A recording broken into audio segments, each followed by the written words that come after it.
The first thing we did as a company of 3 people was to divide and conquer. Right, so this is Jay, our CEO. That was our head of sales at the time. We have a different head of sales now, and that's me. So few people are really good at all things, and fewer still have the time to do all those things. And even if you did, you would eventually become very self-limiting. And this was a lesson that we took on very seriously very early. So I focused on the technology, Chris focused on the sales and partnership strategy, Jay focused immediately on the vision and really fundraising, which pretty much consumed his time for the first 3 years. He was a full-time fundraiser.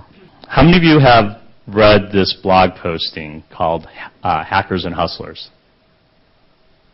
You have? I saw one hand go up. Okay. So it's a really simple concept. It's actually a great blog posting. You should check it out sometime and read it. It's actually really short. But I pulled out the 2 things that I think are most important. The gist is that every startup needs at least 2 different kinds of personalities.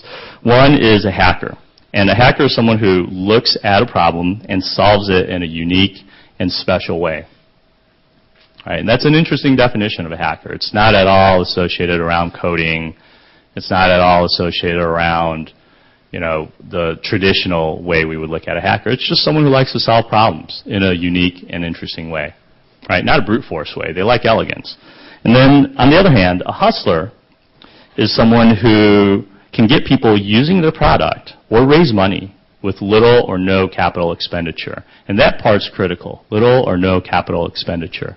Because anyone can take $1 billion advertising budget and make a few consumers buy things. Right? So the true talent of a hustler is that they have passion, and they can instill that passion in other people. And these 2 personalities are really critical for being, I think, successful here.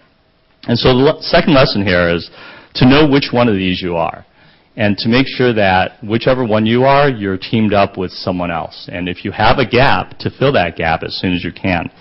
And I think a point I'd like to make here is that this isn't really a question of what your capabilities are. It's not, if you're a hacker, can you be a hustler? Or if you're a hustler, can you be a hacker? It's which one do you really want to do? Which one is you in your heart of hearts? If you didn't have to worry about a job, what would you do?